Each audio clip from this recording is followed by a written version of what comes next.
오늘 말씀의 제목은 감독의 자격과 검증이란 제목으로 말씀을 나누겠습니다. 교회 지도자를 바르게 세우는 것은 교회 공동체에 있어서 굉장히 중요한 이야기입니다. 왜 중요하냐라는 것이죠. 예를 들면 이런 겁니다. 제가 어떤 행정적인, 나라의 행정적인 일을 물으려고 전화를 하는데 이게 구청 소관인지 시청 소관인지 이걸 잘 몰라요. 왜냐하면 그 업무를 담당하는 그 직책이 누구인지를 모르고 그 체계를 모르기 때문에. 그러면 오래 걸립니다. 일이 더디고 정확하게 그 담당자를 찾는 데까지도 시간이 걸립니다. 또 반대로 그 직분을 맡은 자가 자기 일을 잘 모르면, 당연히 나는 알고 있는 상황이고 나라에서 이렇게 하는 걸로 알고 전화를 했는데 그 행정 공무원이 자기 역할을 모르면 일이 진행이 되지 않습니다. 근데 놀라운 것은 뭐냐면, 우리가 속해 있는 이 교회 안에 직분이 많지 않음에도 불구하고 우리는 직분을 잘 모릅니다. 직분을 사람의 됨됨이로 생각하는 경우가 있고, 우리가 경험한 직분을 보면서 그것이 직분이다라고 생각할 때가 많아요. 그래서 직분자가 자기의 본분을 모를 때가 있고, 반대로 성도가 이 직분자에게 요구할 것과 요구하지 않아야 될 것을 잘 모를 때가 있습니다. 그런 경우가 허다하게 생겨나는 것이죠. 예를 들면 이런 겁니다. 제가 이제 개척교회 목사로 있으면 주변에 있는 아는 분들이 이제 저한테 전화 와서 기부금 영수증을 하나 만들어 달라. 이거는 이제 목사한테 요구할 것이 아니거든요. 근데 이게 얼마나 일반화되어 있고 많이 해왔던지 이런 일들 안 믿는 사람도 교회에다 이것을 요청하는 지경에 이르게 됐어요. 이것은 교회 안에서의 직분의 그 언떠한 모습이 드러나지 않았다는 것이죠. 성도들도 목사를 그렇게 대하지 않았던 것이고, 목사 본인도 그 본인 자기의 직분의 기능이 무엇인지를 몰랐다라는 겁니다. 사실 우리는 그런 식으로 교회를 세웠습니다. 그래서 교회가 제 색깔을 못 내고 정체성이 없는 겁니다. 바울은 그래서 디모데전서 3장에서 감독의 직분과 집사의 직분, 이 두 직분을 설명합니다. 두 직분의 자격이 무엇인가라는 것. 그런데 바울이 말하는 감독이라는 것은 가르치는 장로와 다스리는 장로, 우리식으로 말하면 목사와 장로를 지칭하는 총칭이에요. 그래서 이 목사와 장로의 개인적 자질, 또 가정적인 자질, 또 사회적인 자질이 어떠해야 될지를 오늘 본문에서 우리에게 설명해 줍니다. 이러한 자질이 갖춰지지 않으면 세울 수 없다라는 것을 알아야 된다는 것이죠. 왜 이 자질이 필요한가는 이제 설명을 쭉 들으면서 보면 알 수 있습니다. 그러면 이제 우리가 생각해야 될 게, 그러면 목사와 장로가 뭐 하는 거냐라는 거죠. 교회에서의 직분은 다 복음을 드러내기 위한 거예요. 복음을 선포하고 진리를 가르치는 것. 복음을 선포하는 것과 진리를 가르치는 것 의미가 달라요. 복음을 선포하는 것은 하나님의 복음을 알지 못하는 자들에게 복음을 알리는 것이고, 가르치는 것은 하나님을 아는 자들에게 믿음 안에 더 굳건하게 설 수 있도록 목양하는 것을 말씀합니다. 이 일들을 교회의 목사와 교사, 장로가 합니다. 여기서 말하는 교사는 지금의 신학교 교수와 같은 그런 직분이에요. 그래서 진리를 가르치고 복음의 어떠한 것을 바르게 세우는 사람은 목사와 교수들입니다. 그리고 성도가 실제로 그렇게 살아가는가, 하나님께서 우리에게 십계명을 도덕법으로 주셨습니다. 여기서 말하는 도덕은 세상이 말하는 윤리 도덕 개념이 아니에요. 사람이 살아가는 모든 근간의 원리로서의 십계명이에요. 그러니까 이 도덕성의 문제를 지도하는 그것이 바로 교회의 장로입니다. 그래서 교회는 말씀을 그냥 듣기만 하는 게 아니라 말씀을 그대로 살게 하는, 그래서 하나님의 질서가 교회가 있는 곳이라면 당연히 드러나도록 하나님께서 그렇게 만드셨다는 것이죠. 그리고 우리가 아는 집사의 직분은 가난한 자들을 돌보고 구제하는, 배분하는 일을 하는 거예요.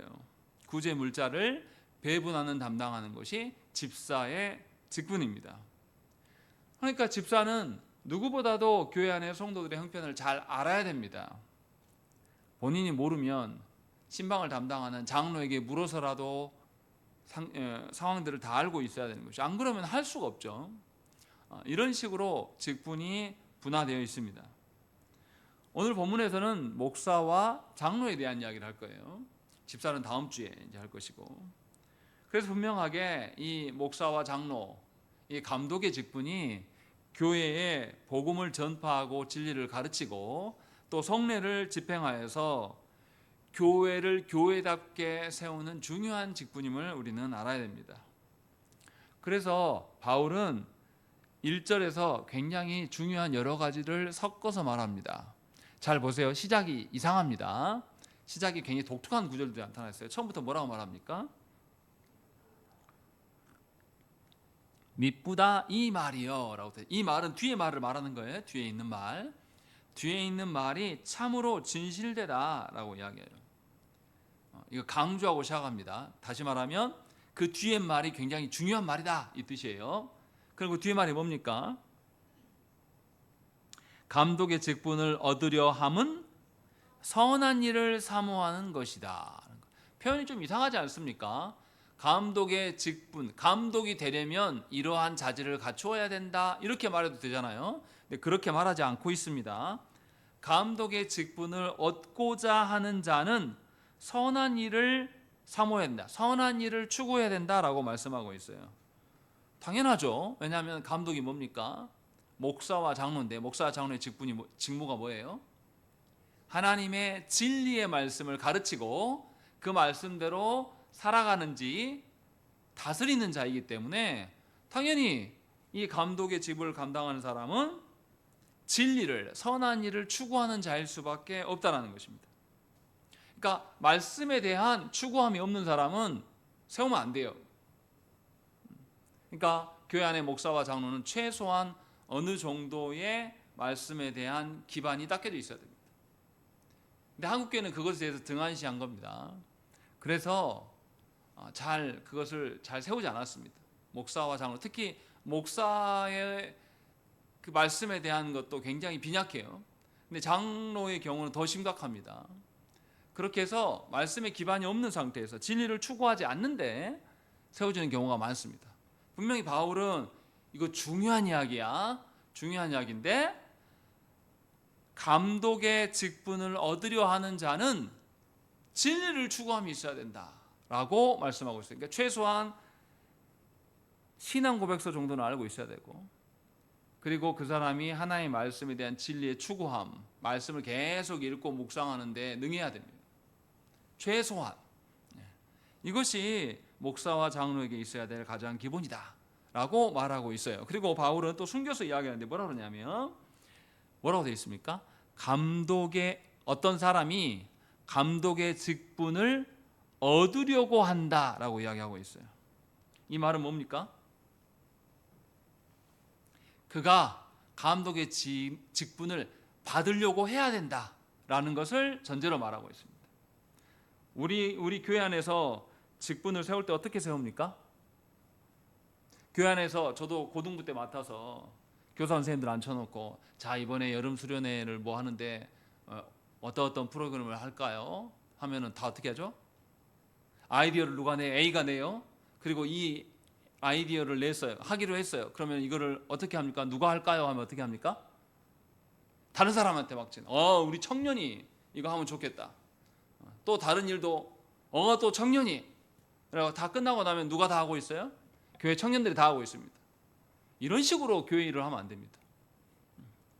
하나님께서는 분명하게 스스로 갈망하는 자야 된다라고 말씀하고 있어요. 다시 말하면 하나님께서 주신 사명이라는 것은 특권인 것이고, 이 특권의 어떠함은 갈망함이 있는 자에게 맡겨지는 것이에요. 스스로 기꺼이 그것을 기쁨으로 알고 하는 자에게 주는 것이지, 그렇지 않고 자신의 명예욕구나 자신의 어떠함을 드러내려고 하는 사람한테 주면 반드시 망합니다. 그래서 바울은 표현을 이상하게 한 거예요. 어떤 사람이 감독의 직분을 얻으려고 할 때에는, 그러니까 감독이 될 사람, 목사와 장로가 될 사람은 본인이 추구함이 먼저 있어야 돼요. 하나님의 나라를 위하여서 내가 기꺼이 내 인생을 갈아 넣으면서 가겠다라는 이러한 갈망함이 있어야 한다는 거죠. 근데 한국 교회는 그렇게 안 세우죠. 교회 오래 다녔으면 이때쯤 되면 해야 되지 않나? 이렇게 내가 교회를 30년을 다녔는데 내가 장로도 못 한다고 이렇게 생각하면서 자기가 장로 못 된 것에 대해서 약간 억울해 한다든지 자기 명예로 생각하는 경우가 많아요. 그래서 한국 교회는 무슨 직분이 있습니까? 명예 집사가 있어요. 말도 안 되는 직분이에요. 이거 있으면 안 됩니다. 있으나 마나한 걸 왜 합니까? 이런 식으로 바울은 분명하게 구분짓고 있어요. 그 직분으로 하나님께 봉사하려고 하는 갈망함이 있어야 되는데 이 갈망하는 사람이 뭣도 갈망해야 된다. 그 뒤에 선한 일을 사모함이 있어야 된다. 그러니까 하나님의 일을 갈망하는 것, 하나님의 직분을 갈망하는 사람은 하나님 나라의 일에 대해서 누구보다도 갈급함이 있어야 돼요. 그리고 그 갈급함은 선한 일을 추구함으로 구현되는 거예요. 말씀을 추구함으로 구현될 수밖에 없다라고 이야기하는 거죠. 최소한 목사와 장로는 하나님 나라를 위하여서 자기의 가장 1순위 일이 되어야 된답니다. 그러니까 교회의 일에 있어서 누구보다도 가장 고민을 많이 하고 누구보다 가장 힘쓰고 누구보다 가장 먼저 나서는 사람이 된다는 것이죠. 그 이야기를 지금 하고 있는 거예요. 바울은 고린도후서 9장 7절 말씀에서도 각각 그 마음에 정한 대로 할 것이요 인색함이로나 억지로 하지 말지니 하나님은 즐겨내는 자를 사랑하시느니라. 자발적으로 하는 그 일을 이야기를 하고 있는 겁니다. 그러니까 우리가 분명하게 직분을 감당할 때 교회에서 직분을 맡을 사람이 없으면 안 세워야 됩니다. 갈망하는 사람이 있을 때까지 말씀을 가르치고 기다려야 돼요. 근데 우리는 그렇게 하지 않죠. 자기 교회에 장로가 있었는데 장로가 나이가 들어가지고 은퇴하게 되면 자기 교회가 이제 미주주 교회가 될까봐 깜이 아닌데도 막 세웁니다. 그리고 목사의 편리를 위해서 누구를 세워요? 자기 친척이나 자기 막 동생을 세운다든지 막 이렇게 해가지고 전혀 장로답지 않은데 막 세워놔 버립니다. 저는 그런 경우를 많이 봤어요. 은퇴하는 전임자가 은퇴를 이제 곧 있으면 내년에 은퇴하는데 올해 직분자를 엄청 세워놓고 나가버립니다. 그럼 후임자가 어떻게 해야 됩니까? 직분자답지 않은 사람하고 교회 일을 해나가야 돼요.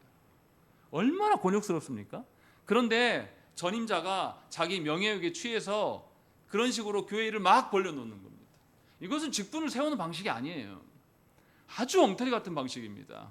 바울은 분명하게 이야기하는 거예요. 감독의 직분을 추구함이 있냐? 그럼 감독의 직분이 뭔지 알아야 되겠죠? 아는 사람이 추구할 거 아닙니까? 그래서 진리를, 선함을 추구함도 동반돼야 된다라고 우리에게 분명하게 설명하고 있는 거죠. 그래서 직분을 강요하면 안 됩니다. 권면할 수는 있겠죠. 우리 모두가 연약하고 부족하고 나 같은 것이 어떻게 하나님 나라 일을 감당하겠냐라는 그런 겸손함은 있어야 되겠죠. 그러나 겸손하다고 해서 뒤로 빼고 아무 일도 안 하는 무의도식하는 그런 성도가 되는 것은 하나님 나라의 백성이 아니에요. 나 같은 것이 하나님의 이 일을 맡겨주신 것에 황송해하고 감사하는 것은 있어야 되지만 동시에 하나님께서 나 같은 것을 쓰신다면 기꺼이 내가 힘쓰겠다라는 그런 추구함이 있어야 된다는 것이죠. 그런데 한국교회는 너무나 직분을 특정 가문이나 특정 민족이나 특정 어떤 국적을 소유한 사람들 아니면 특정 어떤 학교를 나온 사람들에게 몰아주는 경향이 있습니다. 직분자가 되려면 어느 정도 학벌이 있어야 된다. 뭐 이런 기준도 우리가 막 세워놓고 성경에 그 이야기가 없어요. 그런 말 하지 않습니다. 그러니까 분명하게 우리는 이 두 가지를 분명하게 기억해야 됩니다. 교회 안에 목사와 장로는 하나님의 부르심에 대한 소명이 있고 그 소명에 대한 갈급함이 있는 사람에 대하고 그 소명을 실제로 구현하는 데 있어서 하나님의 진리의 말씀을 기반으로 해야 되는 것이죠. 그래서 이것을 설명하고 있어요.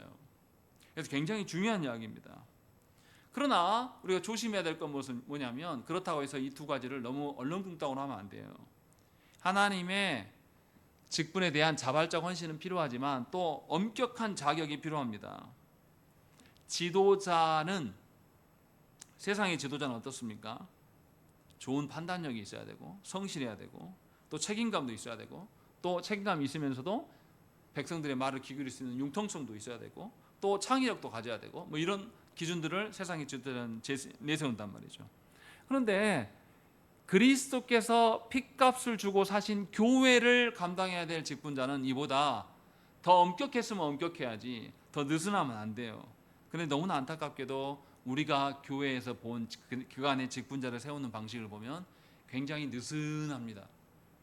목사인 저를 교화도 그래요. 목사 되기가 그렇게 어렵지 않아요. 그러니까 개나 소나 막 목사가 됩니다. 정말 미안한 이야기지만 제 신학교 동기 중에서 지금 졸업하고 나와서 지금까지 목회한 사람이 더 적어요. 대부분 그만뒀습니다. 소명이 없어요. 소명이 없는데 그냥 간 거죠. 왜 그렇게 갈 수 있습니까? 교회와 일단 신학교로 가려면 교회 추천서가 있어야 돼요. 교회 추천서는 당회장이 마음대로 쓴 게 아니라 교회 성도들이 공동의회를 통해서 이 사람이 신학 목사가 되기까지 우리가 책임지겠다 라는 것을 통해서 서약하고 보내는 거거든요. 근데 누구를 책임지겠습니까? 잘 알지도 못한 사람을 우리가 계속 그 사람을 위해서 후원하고 지원할 수 있습니까? 못하는 거거든요. 근데 여러분들 그렇게 공동의회 해본 적 있어요? 들어본 적 있습니까? 없을 거예요. 한 사람의 목회자를 세울 때 교회가 힘쓰지 않아요. 또 이것이 노회에서 또 허락을 받아야 돼요. 노예 절차를 제가 다 말하진 않겠습니다. 근데 굉장히 느슨해요. 신학교는요? 신학교도 그냥 다 갈 수 있습니다. 졸업도 쉽고요. 강사고시도 오지선단가 쉽습니다. 목사고시도 마찬가지예요. 제가 무슨 말 하려고 하냐면 교회가 목회자를 배출하는 데 있어서 엄중함이 없어요. 성도들도 목회자를 배출하는 일을 귀하고 엄중하게 여기지 않습니다. 여러분들이 목회자를 배출하는 데 관여한 적이 있으십니까? 이게 이상한 거예요. 교회가 목회자를 배출하는데 함께 힘쓰고 도모해야 돼요. 이제 보십시오. 좀 더 시간이 흘러가면 어떻게 되겠습니까? 한국교회 목회자가 부족할 겁니다. 지금도 지역에 광주 지역만 해도 부목사가 구하기 힘들어요. 그래서 서로 와달라고 요청하는 구조가 되었습니다. 아예 뭐 담양이나 영광, 뭐 보성 이런 데는 부역자 못 구합니다. 안 와요. 이제는 신학교도 미달입니다. 그간의 교회가 하나님의 직분을 귀하게 여기지 않고 그 직분을 세우는 일에 힘쓰지 않았습니다. 다 누구에게 맡겨놓은 거예요? 목사 되는 건 니네가 알아서 해. 네가 알아서 해. 아니면 사모가 열심히 일해야 되지. 이걸 당연히 생각합니다. 성도들이. 그게 당연한 거라고. 이만큼 교회의 감독을 세우는 데 있어서 우리가 신경 쓰지 않았습니다. 그러나 바울은 분명하게 처음부터 이야기하는 거예요. 사모함에 대한 이야기를 2번이나 강조합니다. 얻으려 해야 되고 또 사모해야 된다. 이것은 그 개인만이 아니라 교회가 함께 있어야 될 것을 말씀하고 있는 거죠. 그래서 바울은 이 교회의 직분자에 대해서 디모데전서 3장 오늘 본문과 디도서 1장에서 장로의 집사의 자격에 대해서 이야기하는데 장로의 자질, 여기서 말하는 장로는 목사와 장로 두 개를 합쳐서 장로라고 말합니다. 장로의 자질을 14가지로 지적합니다. 오늘 우리가 말씀에서 할 게 14가지, 아직 시작도 안 했습니다. 14가지를 해야 되고 또 집사의 자질에 대해서는 11가지를 지적합니다. 그리고 이 장로와 집사의 공통된 자질에 대해서 9가지를 더 언급합니다. 오늘 말씀에서는 14가지를 설명하려고 합니다.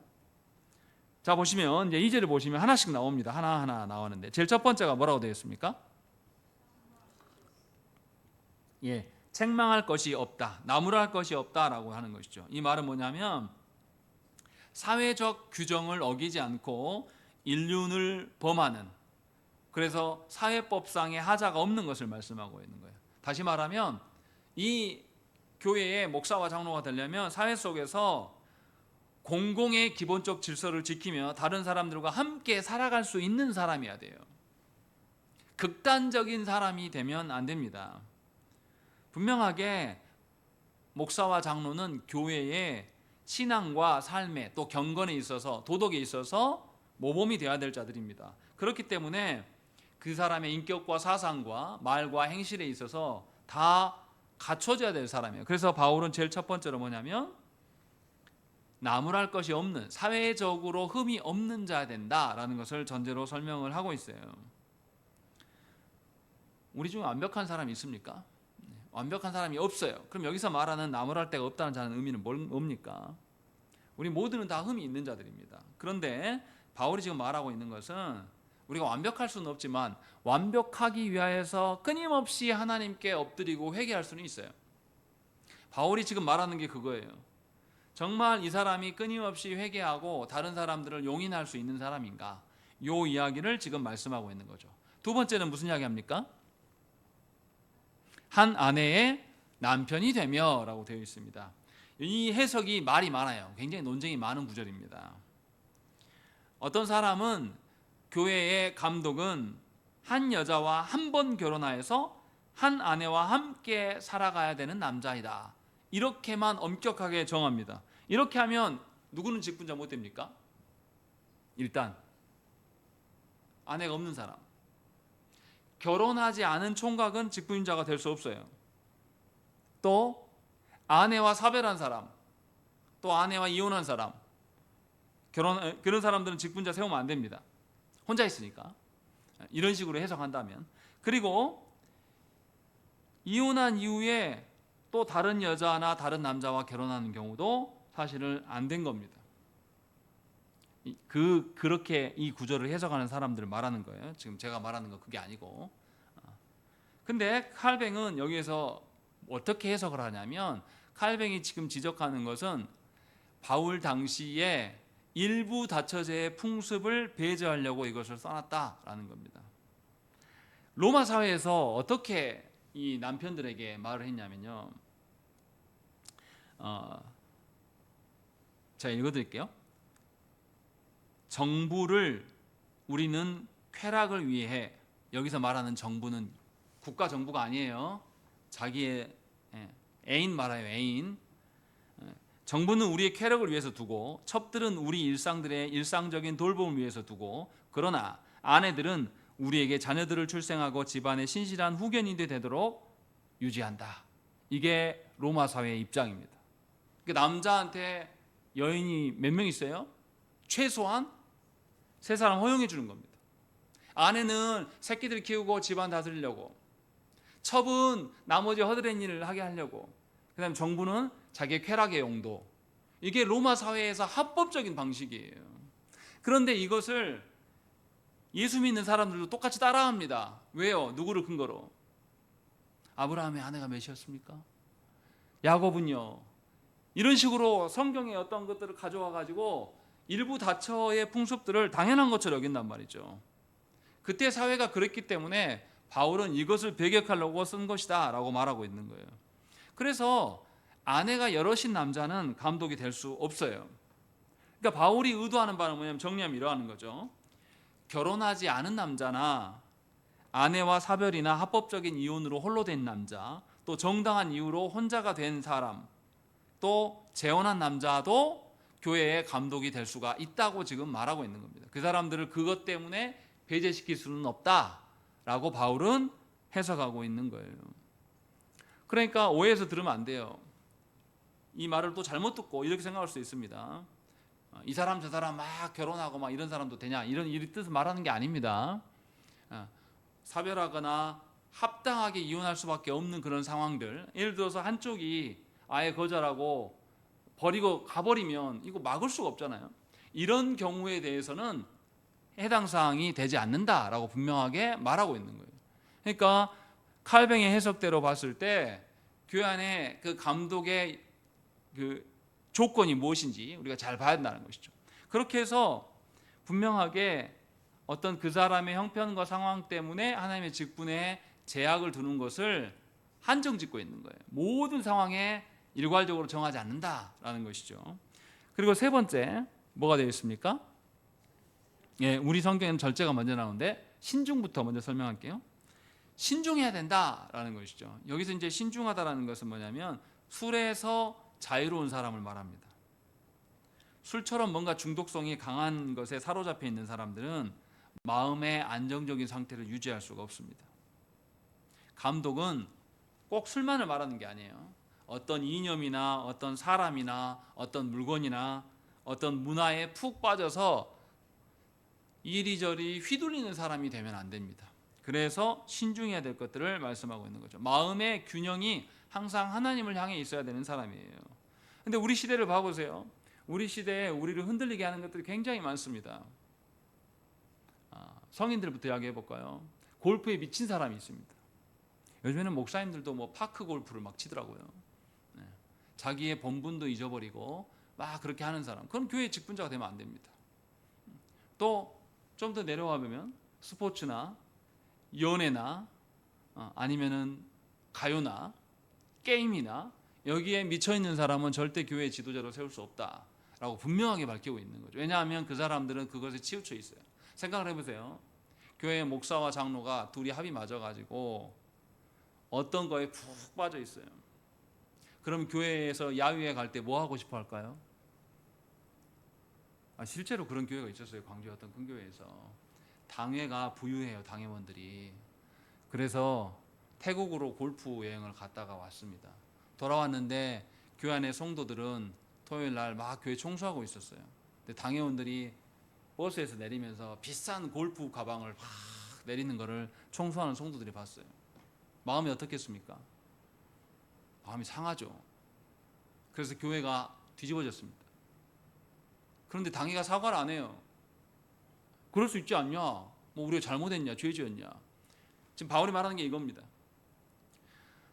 신중해. 하나님 앞에서 마음이 딱 하나님의 말씀에 집중해 딱 서 있어요. 말씀이 교회 안에서 바로 통용되는 데 있어서 내 취미나 내가 좋아하는 기호로 인하여서 말씀에 장애가 생기면 우리는 신중하게 걷어들일 수 있어야 돼요. 절제할 수 있어야 됩니다. 지금 그 이야기를 하고 있는 거죠. 그 다음에 이어서 하는 이야기가 뭡니까? 절제입니다. 분명하게 절제를 요구하고 있는 겁니다. 인간의 욕망은 끝이 없어요. 여러분들 집 없을 때는 저도 이사를 엄청 많이 다녀봤거든요. 고등학교 때부터 막 이사를 막 다녀봤어요. 집이 생기는 게 소원이었습니다. 집 생기면 어떻습니까? 기분이 막 생겼을 때 좋죠. 그 좋음이 박연준 선생님 지금까지 지속이 됩니까? 아니, 이제 별로 안 좋아. 너무 익숙해졌고 이 융자 받은 것도 갚아야 되고 힘들단 말이죠. 근데 우리는 여기서 또 더 큰 집, 내가 사는 집 뭐가 불편한데 더 좋은 집 계속 이런 식으로 우리의 욕망은 절대 멈추지 않습니다. 그렇기 때문에 절제가 필요해요. 절제하면서 하나님 앞에서 해야 돼요. 그리스도인의 절제의 기준은 뭘까요? 그리스도의 절제의 기준. 우리가 무엇인가 몇 년 동안 열심히 이렇게 꾸준하게 이렇게 해왔어요. 해왔는데 하나님께서 그거 아니다 라고 하면 어떻게 해야 됩니까? 지금까지 했던 거 다 멈추고 폐기할 수 있어야 돼요. 이게 그리스도인의 절제의 기준입니다. 바울이 말하는 것, 교회의 목사와 장로는 절제함이 있어야 된다라고 말씀하고 있는 거죠. 그리고 다섯 번째로 뭐가 나옵니까? 단정하며 라고 되어 있습니다. 여기서 단정은 외모의 단정함을 말하는 것이 아닙니다. 물론 그것도 포함하겠죠. 하나님께 쓰임 받으려면 우리는 외적으로나 내적으로나 하나님 앞에 순결해야 돼요. 단정해야 됩니다. 그렇게 해서 내가 직분자로 살아감을 기억해야 됩니다. 직분자의 언어나 표정이나 몸짓이나 행동에 있어서 자신의 직분을 위하여서 걸림이 없게 행동해야 됩니다. 예를 들어서 목사인 제가 평상시에 설교할 때는 안 그러는데 내려가서 막 쌍욕을 막 하고 다닌다고 해보세요. 그럼 여러분들 제 설교를 어떻게 들을까요? 듣고 싶겠습니까? 뭔 말만 해도 저 인간 또 저러겠구나 라고 생각하면서 아예 신뢰를 안 하겠죠. 그래서 저도 목사가 되게 힘들었던 게 아버지 목회하면서 제가 느꼈던 게 뭐냐면 목사는 딱 근무 시간이 없어요. 일상을 살아가는 모든 가도 다 목사래. 그래서 우리 아버지는 자유롭지 않아요. 한 번도 자유로운 적이 없습니다. 그냥 나랑 같이 손잡고 걸어가도 누가 만나면 목사 취급합니다. 저는 그게 너무 싫었어요. 가정에 따로 시간 내주지 않습니다. 성도들도 그렇게 대하지도 않고 우리 아버지는 항상 내 아버지가 아니에요. 남의 아버지로 있어야 됩니다. 이게 지금 직분자가 단정해야 될 겁니다. 그러니까 교회 목사와 장로는 일상에서 하나님이 계시지 않는 곳이 없습니다. 그 앞에서 살아가야 될 것이죠. 그래서 그 단정을 말하고 있는 겁니다. 그리고 그 다음에 여섯 번째 무슨 이야기 합니까? 나그네를 대접하는 사람이어야 된다라는 것이죠. 이 의미가 무엇이냐면 우리는 이 땅에서 이 땅이 우리의 본향이 아닙니다. 우리의 본향은 하나님 나라예요. 하나님 나라를 향해 걸어가는 우리는 나그네입니다. 나그네는 이 땅에서 주류일 수가 없어요. 나그네는 항상 외부인이고 아웃사이더예요. 주류가 되지 못하기 때문에 사람들로부터 외면받습니다. 실제로 그리스도인들 그리스도인답게 살아가면 사람들이 알아줄 것 같습니까? 여러분들이 그리스도인답게 작심하고 살면요, 같은 교회 다니는 사람도 여러분들 인정 안 합니다. 이게 현실이에요. 굉장히 혼란스러워요. 이상하다. 내가 왜 말씀대로 목회하는데 왜 하나님께서 역사하지 않지? 이런 경우가 엄청 많습니다. 오히려 말씀대로 살고 말씀의 엄격한 기준들을 막 배우면, 제가 THM 다닐 때 항상 그 생각을 했어요. 6일 동안 사역하고 월요일 날 쉬는 날이니까 월요일 날 이제 학교로 가요. 천안에 학교로 가면 천안에서 굉장히 피곤한데 말씀을 듣고 교회가 이래야 되는 거구나 알면 너무 막 하나님 나라에 와 있는 것 같아요. 월요일 날 그렇게 9시까지 수업을 듣고 아침에 10시 반부터 시작해가지고 9시까지 수업 듣고 집에 돌아갑니다. 그 다음 날부터 다시 사역을 시작하면 이 교회가 시궁창이에요. 말씀 배운 것과는 전혀 상관없이 사람이 마음대로 이랬다 저랬다 하는 곳이에요. 그러니까 말씀을 배우면 배울수록 더 고통스러운 거예요. 아니 내가 속한 교회는 전혀 이렇지 않는데. 제가 교수님한테 물어봤습니다. 교수님이 가르치는 교회가 실제로 있습니까? 있으면 제가 견본이라도 한번 보고 싶습니다. 교수님 뭐라 했겠습니까? 웃었어요. 하나님 나라는 그리스도께서 오실 때 완성된다. 조 목사가, 그때 제가 강도사였으니까 조항도사가 착각하는 거라고. 그러함에도 우리는 그 하나님 나라가 올 것을 우리는 믿어요. 그래서 누구도 따르지 않는 그곳에서 하나님의 말씀을 지켜나가. 이것이 나그네의 삶이에요. 그래서 성경에는 욥이 나그네를 잘 돌봐줬던 사람이라고 기록합니다. 또 아브라함이 해족속에게 자신을 뭐라고 하냐면 나그네로 소개합니다. 이삭도 성경에 나그네 인생을 살았다라고 아예 기록을 하고 있고, 야곱도, 야곱의 삶 보세요. 형제와 불화하고 형제 장례꼴 뺏어가지고 외삼촌 집에 가가지고 이방인처럼 나그네처럼 살다가 돌아왔어요. 그래서 야곱이 죽으면서 130년 동안의 나그네 인생을 살았다라고 성경은 아예 대놓고 기록합니다. 나그네가 나그네의 심정을 잘 아는 거예요. 이 말이 무슨 말입니까? 목사와 장로는 최소한 하나님 나라를 지향하는 자의 나그네의 삶을 살아가는 것입니다. 교회에서는 그 사람의 직분을 알아채지만 목사와 장로의 직분이 세상에서는 존중받지 않아요.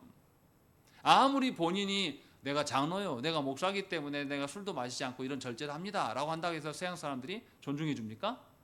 그런 거 없어요.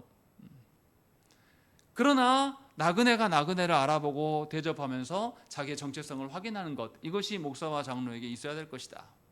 왜냐하면 그리스도께서 원수인 우리를 어떻게 대접하셨는지를 반영하는 것이기 때문에 그 이야기를 목사와 장로의 기준 안에 있어야 한다는 것입니다. 그러니까 목사와 장로에게 최소한 잘 알지 못하는 외인들에 대해서 어떻게 대하는 태도를 살피셔야 한다는 것입니다. 그리고 7번째는 뭐라고 되어 있습니까? 가르치기를 잘하며 라고 되어 있습니다. 가르치는 의사가 반드시 있어야 돼요. 목사는 하나님의 말씀을 가르치는 선생입니다. 그런데 가르치기 이전에 뭘 먼저 해야 됩니까?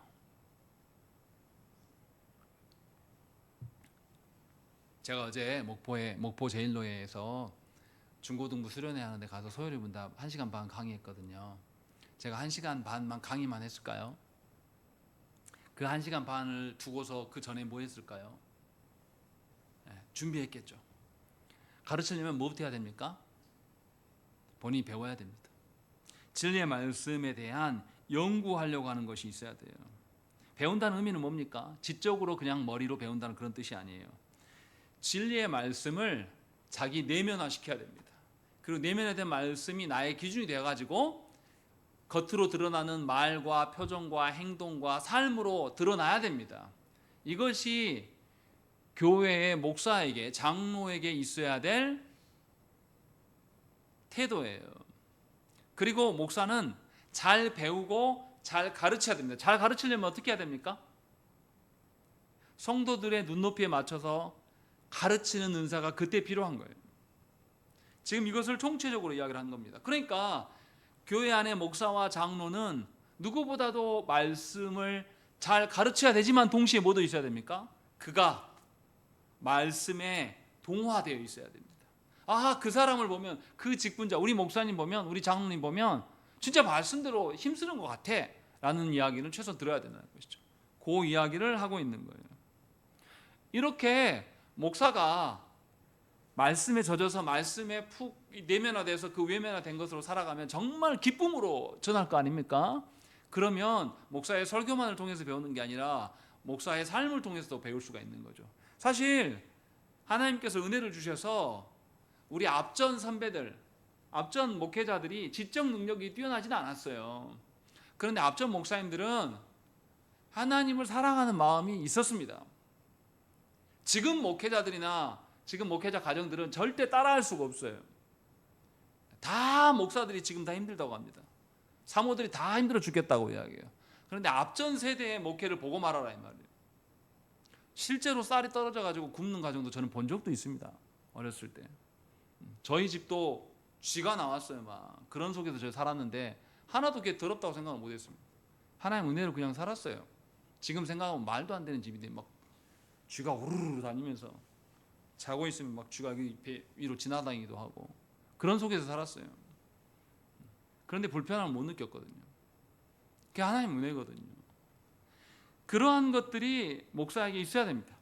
그리고 성도들은 그러한 것들을 목회자에게 요구해야 돼요. 그런 목사님이 있으면 좋겠다. 그럼 어떻게 해야 됩니까? 기도해야 됩니다. 여러분들 한국교회 목회자들을 위해서 얼마나 기도하십니까? 기도 안 하실걸요? 심각한 거예요. 바울이 지금 디모데에게 말하는 것은 모든 성도들에게 함께 지금 말하고 있는 겁니다. 자, 시간이 없으니까. 그러면 가르치는 자가 잘 배우고 자기가 잘 가르치기만 하면 됩니까? 영혼의 변화는 누가 합니까? 성령님이 하셔요. 그러니까 말씀을 잘 가르치는 자는 뭐도 해야 됩니까? 기도해야 됩니다. 기도하지 않는 목회자, 기도하지 않는 장로는 별 의미가 없어요. 다시 정리하면 잘 가르쳐야 한다는 뜻은 진리를 잘 습득하고 실천해야 되고 또 성령님의 도우심을 위해서 기도하는 사람이어야 되고 무엇보다도 성도를 사랑해야 됩니다. 사랑하지 않으면서 닥달할 수 있어요. 그런 직분자가 되면 안 된다는 것이죠. 그리고 이제 바울이 지금까지 이제 7가지에 대한 이야기를 했는데 3절부터는 무슨 이야기하냐면 감독이 목사와 장로가 경계해야 될 것이 무엇인가를 설명해요. 부정적인 이야기를 꺼냅니다. 그래서 8번째 3절에 뭘 이야기합니까? 술을 이야기합니다. 거기에 술을 즐기지 아니하며 라고 되어 있습니다. 술을 먹지 말라고 한 게 아니에요. 오해하시면 안 됩니다. 술을 즐기지 말라라고 이야기합니다. 근데 성경에서 술에 대한 언급이 굉장히 많이 나와요. 이사야서 5장 22절 말씀에 포도주를 마시기에 용감하며 독주를 잘 빚는 자들은 화 있을진저라고 되어 있습니다. 술에 의존해서 술에 취해 살아가는 것에 대해서 화가 있을 것이다 라고 말씀해요. 또 잠언 23장 21절 말씀에 술 취하고 음식을 탐하는 자는 가난해질 것이요 라고 되어 있습니다. 술에 의존하며 살아가는 사람은 반드시 가난하다. 그럴 수밖에 없죠. 술 마시면 어떻게 됩니까? 술만 마시는 게 아니에요. 술 마시고 자기의 인생까지도 싹 마셔버립니다. 그래서 우리가 술 취하는 그 시간, 술 깨는 시간 어떻습니까? 박영주 성도님 예전에 기억을 더듬어서 술 마시면 딱 마실 때만 시간 뺍니까? 아니면 그 다음 날까지 해롱해롱합니다. 이게 일상생활 잘 안 돼요. 그러니까 말씀대로 정말 가난해질 수밖에 없는 것이고 잠언 31장 4절 말씀에 르무에라 포도주를 마시는 것이 왕들에게 마땅하지 아니하고 왕들에게 마땅하지 아니하며 독주를 찾는 것이 주권자들에게 마땅하지 않도다. 술을 마시다가 법을 잊어버리고 모든 곤고한 자들의 송사를 굽게 할까 두려우니라 라는 겁니다. 술 마시면 판단력이 없어집니다. 그래서 술 마시면 인사불성 됐단 말이 개가 됐다는 소리예요. 사람이 아니에요. 그래서 분명하게 성경에 대해서 술에 대해서 경고합니다. 또 고린도전서 5장 11절 말씀에 이제 내가 너희에게 쓴 것은 만일 어떤 형제라 일컫는 자가 음행하거나 탐욕을 부리거나 우상 숭배를 하거나 모욕하거나 술 취하거나 속여 빼앗거든 사귀지도 말고 그런 자와는 함께 먹지도 말라라고 이야기합니다. 바울은 대놓고 이야기합니다. 술 취한 사람하고 사귀지 마라. 관계 끊어라고 이야기합니다. 또 에베소 5장 18절 말씀에 술 취하지 말라. 이는 방탕한 것이니 오직 성령으로 충만함을 받으라라는 것이죠. 이 말이 의미가 뭡니까? 네가 괴롭고 힘들면 술에 의존하지 말고 성령 하나님께 의존하며 살아야 될 것이 아니냐. 이 이야기를 하고 있는 거죠. 다시 말하면 술만 말하는 게 아니에요. 사실은 하나님 아닌 다른 것들을 의존하며 살아가는 것들. 예를 들어서 이런 거죠. 여러분의 통장 계좌를 의존하며 살아가는 것. 이거 술 취하는 거하고 똑같은 거예요. 또 여러분들의 어떤 다른 사람 누군가 하나님보다 더 의존하는 것.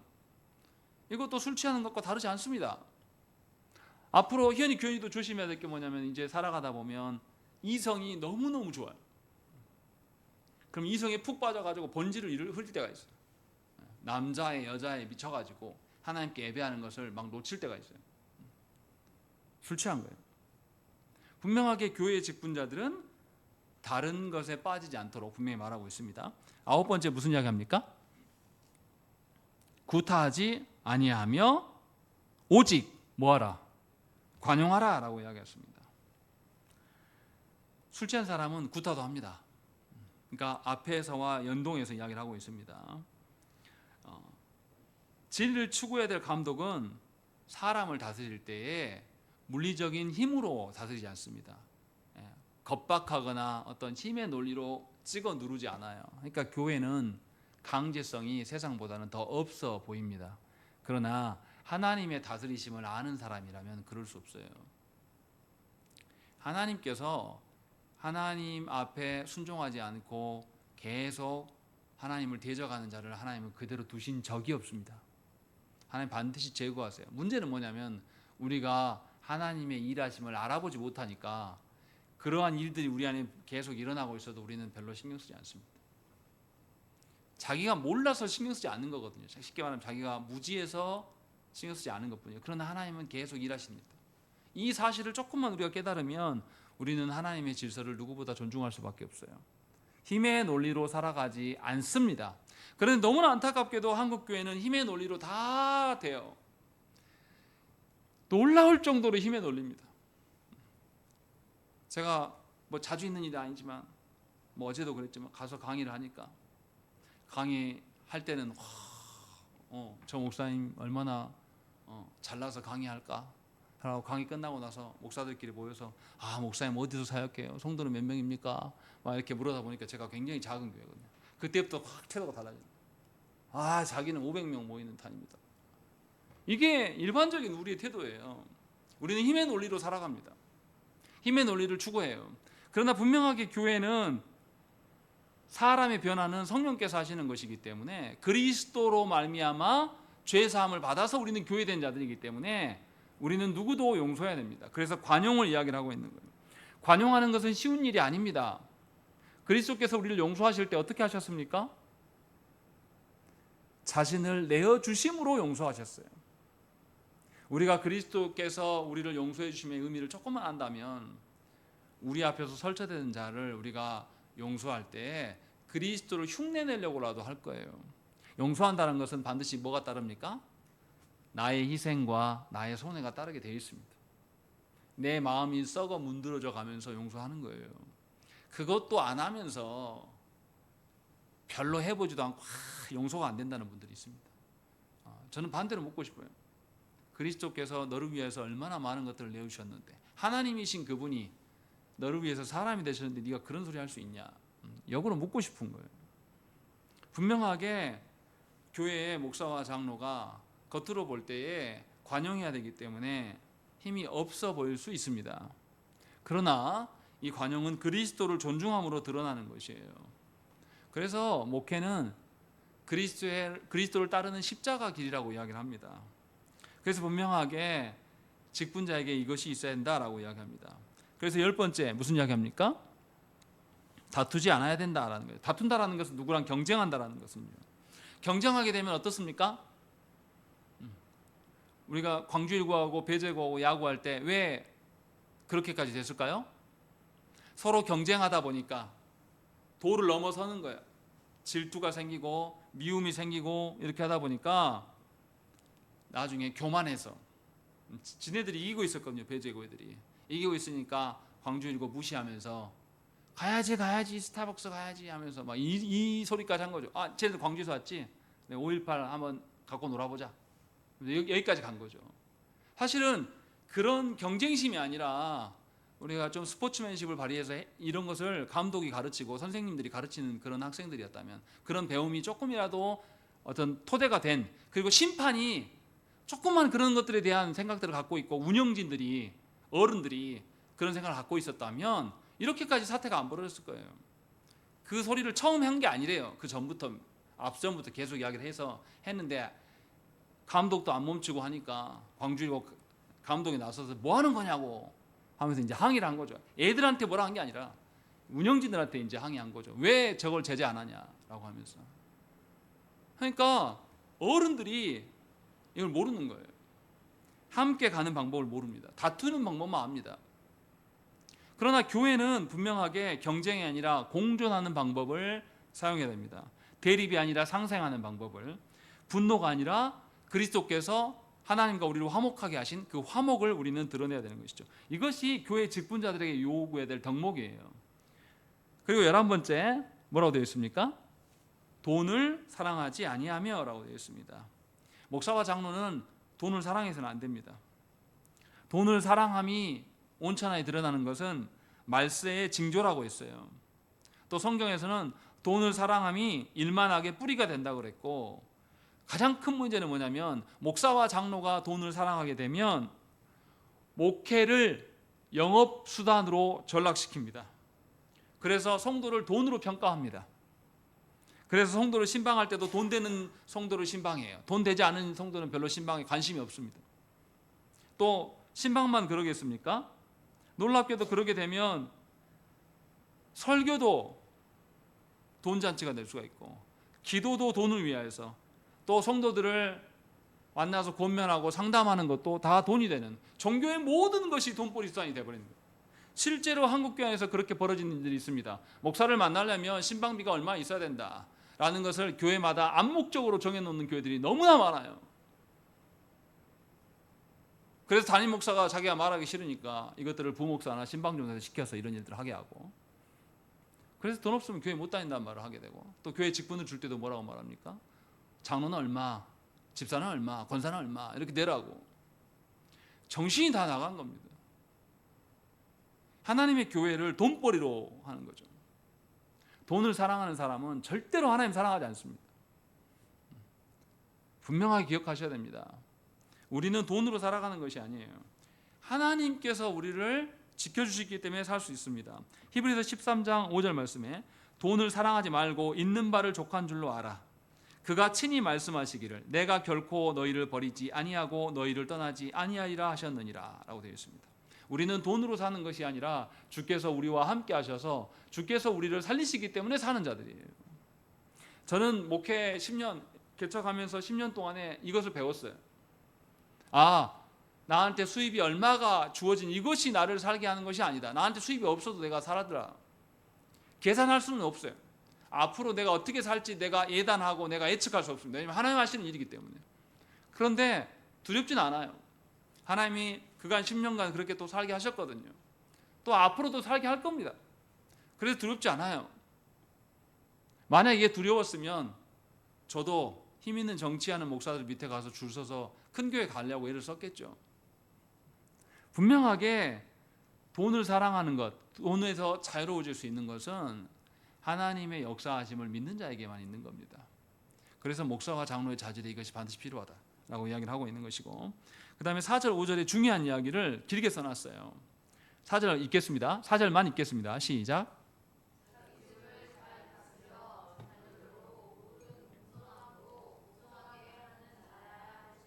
예, 자기 집을 다스린다. 이것은 성경의 10계명의 몇 계명과 연관되겠습니까? 5계명이에요. 5계명. 부모를 공경하라. 이것은 효도가 아니에요. 뭡니까? 하나님의 권세를 말하는 겁니다. 하나님께서는 우리를 항상 질서 가운데 두셔요. 모든 사람은 부모한테 잘하지 못해서도 부모를 통하여서 이 땅에 왔어요.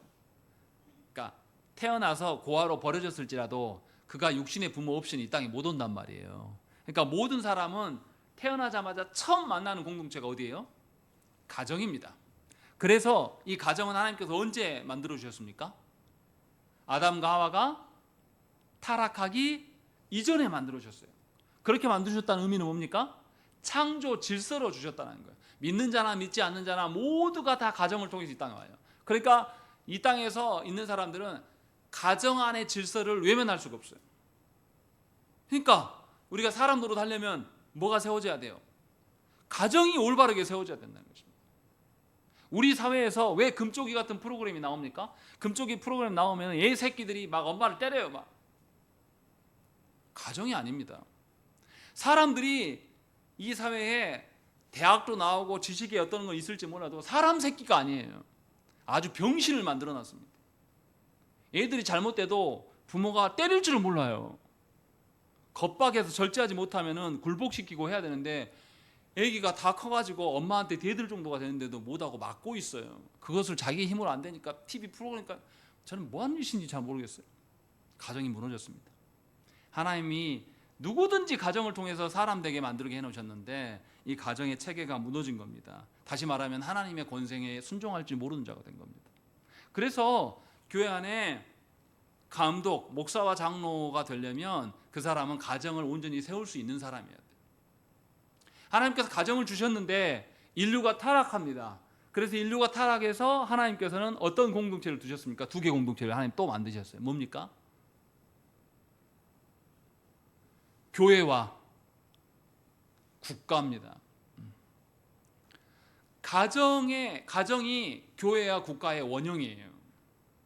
그래서 하나님께서 믿지 않는 자들에게 국가를 세우게 하셔서 국가를 믿지 않아도 하나님이 다스리도록, 그리고 교회는 하나님의 백성으로 영적인 다스림 가운데 두셨단 말이죠. 그렇게 해서 교회와 국가가 역할이 달라요. 서로 침범하면 안 됩니다. 하나님 이렇게 만들어 놓으신 거예요. 근데 한국 교회를 봐보세요. 교회 목사들이 어디에 기웃거립니까? 정치판에 가가지고 막 아부떨고, 또 정치판하고 이 교회하고 연관돼 가지고 이제는 교회가 어떤 한 세력에 붙어가지고 이 지경이 되어버렸어요. 하나님이 세워놓은 원래의 그 공동체의 질서를 우리가 다 망가뜨린 겁니다. 이 시작은 가정의 파괴부터 오는 거예요. 우리는 가정도 파괴됐죠, 교회도 파괴됐죠, 국가도 책임을 못하고 있는 겁니다. 저 여러분들 울어야 돼요. 통탄하면서 울어야 되는데 우리는 아무런 신경 쓰지 않습니다. 잘 살아요. 누구도 걱정하지 않습니다. 나라가 이 지경이 됐는데. 여러분 안 당해보셔서 그래요. 생각을 해보세요. 광주에서 있지 않습니까? 멀쩡하게 생기는 총각이 지나가다가 고등학생 여자애 보면서 어떻게 했어요? 칼로 그하고 죽였잖아요. 장윤기. 그리고 그 아빠는 경찰이에요. 그래서 자기 아들 문제니까 감추려고 자기 부하 직원 시켜가지고 증거물 다 숨겨라. 이게 우리 동네에서 지금 벌어지고 있는 일이라니까요. 걔가 그냥 다른 집 애를 건드렸을 뿐이지 만약에 우리 동네에서 했다 해봐요. 우리가 피해자가 될 수 있습니다. 그럼 저와 여러분들 그때 가서 울 겁니까? 지금부터 기도하고 망가진 이 나라를 놓고 하나님께 기도해야 돼요. 교회가 이러지 않단 말이죠. 교회 목사와 장로만 깨어나도 이럴 수가 없어요. 근데 정신이 다 나가버렸습니다. 가정을 다스리지 않습니다. 그래서 심각합니다. 목사와 장로 가정 중에서 그 자녀들이, 예수 안 믿는 자녀들이 태반이에요. 부끄럽게 여기지 않습니다. 가정 다스린 거 아닙니다. 저 여러분들 정신 차려야 됩니다. 저도 마찬가지예요. 영혼의 변화는 하나님께서 하시겠지만 부모로서 하나님 주신 자녀들을 잘 가르쳐야 됩니다. 분명하게 직분자에게만 하는 이야기가 아니에요 지금. 자, 그리고 시간이 없으니까 13번째 6절에 있습니다. 누구는 안 된다고 말합니까? 새로 입교한 자. 어떤 분들은 그런 분들이 있어요. 예수 믿자마자 신학교 가서 목사 된 분들이 있습니다. 성경적인 입장에서는 이건 말이 안 되는 겁니다. 새로 입교했다는 것은 이제 예수 믿은 사람이에요. 그 사람에게 목사와 장로의 직분을 줘서는 안 된다라고 이야기를 하고 있어요. 왜 그렇습니까? 교회의 감독이 된다는 것은 말씀을 가르치고 또 말씀대로 잘 사는지 다스려야 될 자예요. 그럼 이 사람은 누구보다도 교회 안에서 훈련받고 교회 안에서 검증돼야 될 사람입니다. 교회 안에서의 검증이라는 건 쉽게 되는 게 아닙니다. 초대교회 때 한 사람에게 세례를 주려면 그 사람과 3년을 동고동락했어요. 같이 살았어요.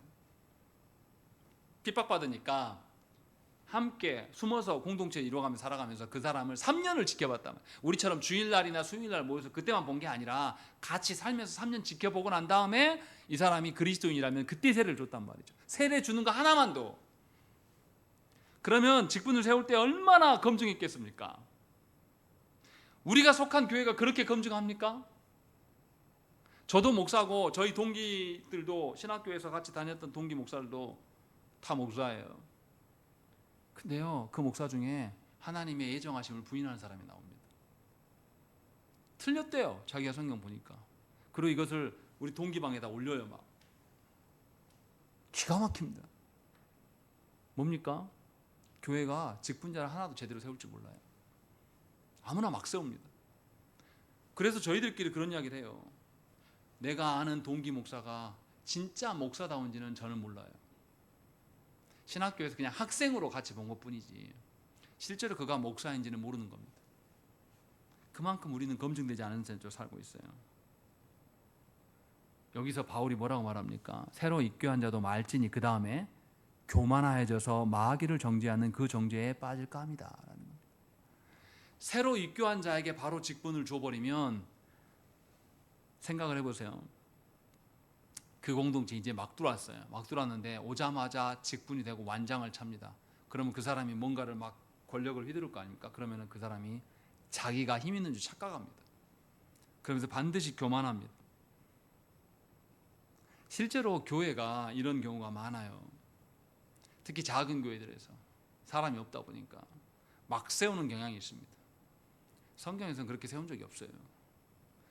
그래서 우리 교회에서 직분을 임명 안 하고 여러분들에게 성도라고 자꾸 부르는 이유는 뭐냐면 직분이 되기 전에 성도됨이 훨씬 중요한 것이고 성도됨에 대한 존중함이 있을 때에 직분도 있는 거예요. 이것에 대한 검증 없이 막 세우면 우리는 가짜입니다. 왜 바울이 이 이야기를 하겠습니까? 바울이 원래 어떤 사람이었습니까? 젊어서 본인이 유대교에서 힘 있는 자였어요. 완장차고 뭐 하는 사람이었어요. 예수님 믿는 자들 때려잡아 죽이는 사람이었어요. 그게 옳은 줄 알고 엄청 교만하고 건방 떨고 다녔을 거 아닙니까? 사람들 끌고 다니면서. 그런데 가다가 예수님을 딱 만났어요. 만나고 보니까 지금 자기가 뭐 하고 있는 겁니까? 하나님의 백성들을 자기가 쳐 죽이는 사람으로 있는 거예요. 그러니까 일찍 완장차게 돼가지고 유대교에서 완장차고 뭔가 자기가 권한을 주게 되니까 정신을 못 차리는 거예요.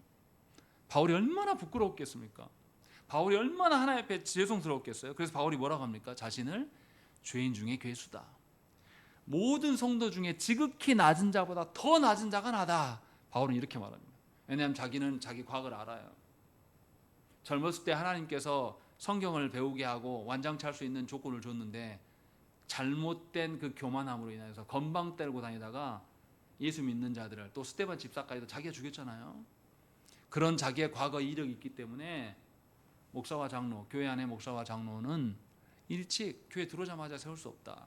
반드시 검증의 검증을 취해서 세워야 된다. 이것은 뭐냐면 교회를 지키는 방편이기도 하고 그 사람을 지키는 방편이기도 합니다. 그래서 기독교적이라면 고진감래가 좋아요. 물론 이게 사자성어긴 하지만 고생한 사람이 하나님 앞에서 말씀 앞에서 부단히 계속 닦여지고 연단되어진 사람이 하나님 앞에 서서 이 시대 속에서 세상 속에서는 연약하고 힘이 없는 소시민으로 쭉 살아갈지라도 그렇게라도 하나님의 백성으로 변질되지 않고 가는 게 훨씬 복이라는 거죠. 그렇지 않고 내 자녀가 어렸을 때부터 잘 돼가지고 세상에 주목을 받고 각광받는, 그래서 나도 좋아, 와 내 자녀가 서울대 가고 의대 가고 너무 좋네 하면서 하면 이 자녀도 망가지고 나도 망가집니다. 그렇게 해서 망한 가정이 많아요. 하나님의 백성이 아닌. 분명하게 새로 입교한 자가 되지 않아야 한다는 것은 뭐냐면 연단돼야 된다라는 것이죠. 하나님의 말씀 앞에서 훈련받아야 되고 검증의 검증이 필요하다. 그러니까 여러분들이 교회 안에서 여러분들이 신앙의 검증 받는 것에 대해서 기분 나빠하시면 안 돼요. 목회를 하다 보면 성도들이 신앙의 검증을 합시다라고 이야기하면 대부분 다 불편해합니다. 그것을 기꺼이 받아들이고 좋아하는 분을 본 적이 없어요. 약간 싫어해요. 부담스러워하고. 그러나 검증받지 않는 자가 어떻게 신앙이 잘합니까? 여러분들이 그렇게 말씀에 능합니까? 또 여러분들이 아는 말씀이라도 여러분 스스로 적용하는데 여러분 스스로 막 의지로 적용이 됩니까? 저도 안 돼요. 저도. 말씀을 알아도 적용하는 것은 또 다른 문제이기 때문에 하나님께 엎드리지 않으면 잘하지 않습니다. 목사가 잘하지 않으면 교회도 잘하지 않아요. 장로가 잘하지 않으면 교회도 잘하지 않습니다. 그래서 목사뿐만 아니라 교회는 신앙을 검증하는 것에 대해서 열심을 내야 돼요. 배우기만 할 게 아니라 검증받는 일에 친숙해져야 됩니다. 부모인 우리가 하나님의 말씀 앞에서 신방받고 검증 일에 대해서 등한시하는데 우리 자녀들이 어떻게 서겠습니까? 바울은 분명히 그 이야기를 13번째로 이야기를 합니다. 그리고 14번째 뭐라고 되어 있습니까? 7절 말씀입니다. 시작.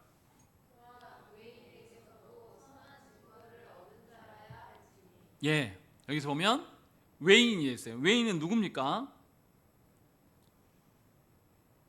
교회 안에 있는 사람입니까? 교회 밖에 있는 사람입니까? 교회 밖에 있는 사람에게도 선한 증거가 있는 자야 된다라고 말씀하고 있어요. 그러니까 교회의 목사와 장로가 되어야 될 사람은 세상의 기준으로도 칭찬을 들을 만한 사람이 되어야 된다라고 이야기를 하고 있습니다. 그냥 신앙의 평판만이 아니라 세상의 일반 상식적으로도 모범이 되는 사람이 되어야 된다라는 것이죠. 왜냐하면 교회는 어디의 빛과 소금이기 때문에 세상의 빛과 소금이라고 이야기했어요. 그런데 한국 교회는 어디서만 논합니까? 교회 안에서만 지그들끼리 논하는 거예요. 세상이 어떤 일인지 돌아가든지 관심이 없어요.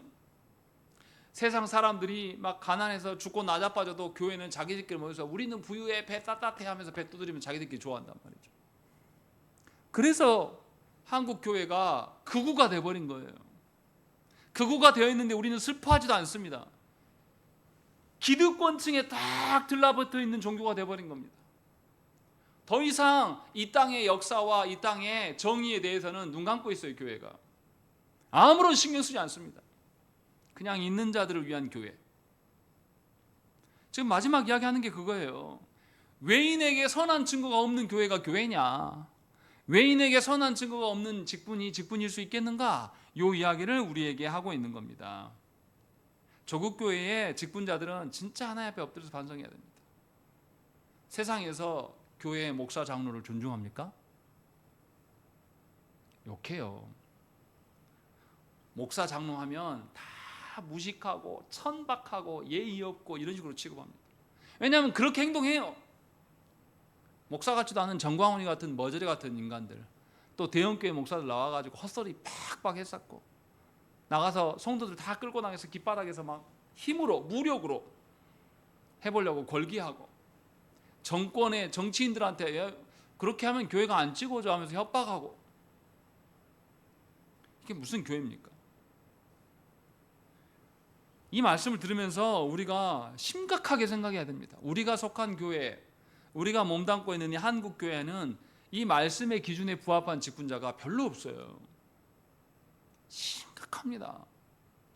그래서 기도해야 됩니다. 먼저는 여러분들이 저를 위해서 기도하셔야 돼요. 저도 이 말씀의 기준에 부합한 사람은 아니에요.